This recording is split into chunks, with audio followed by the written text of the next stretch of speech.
let's review the quiz for week number 3, talking about the chapter in the book called Compression for a Reason. And the first topic is about what is our main reason that we're going to be using compression in mixing. And we use compression for lots of different things, but the primary purpose is to achieve a stable balance, trying to keep the right amount of volume throughout the song from note to note and from section to section. The two most important controls that I want you to focus on if you've never worked with compressors before is the threshold. If the threshold isn't in the right place, you're not going to be compressing anything, or you're going to be compressing way too much. So the threshold, and the other is the makeup gain, so how much we are putting back into the adding volume that we have taken away. So we reduced the dynamic range, and then we've raised the volume of both the quiet part and the loud part. So you've seen me make that motion before, and that's what I'm talking about there. All right, fast attack and release times can cause unpleasant distortion. So if you put a compressor on, you set the threshold and the makeup gain, but it's still compressed or it's still distorting.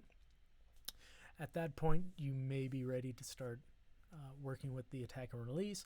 Usually, if it's distorted, slower attack times, slower release times. Parallel processing is another way that you can reduce those undesirable effects. They're still going to be there, but they'll be masked by the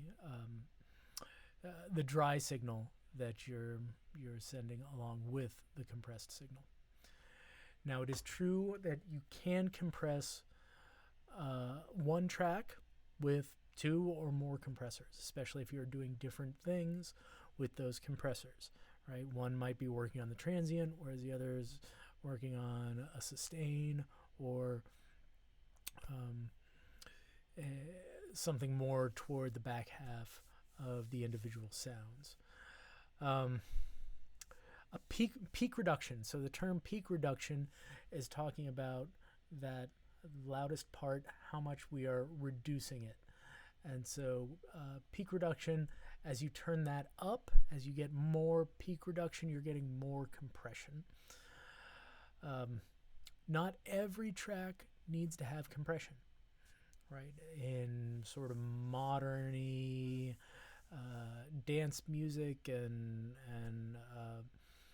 things that we want to sound polished and radio ready, we're going to use compression on a lot of those elements, but not on everything.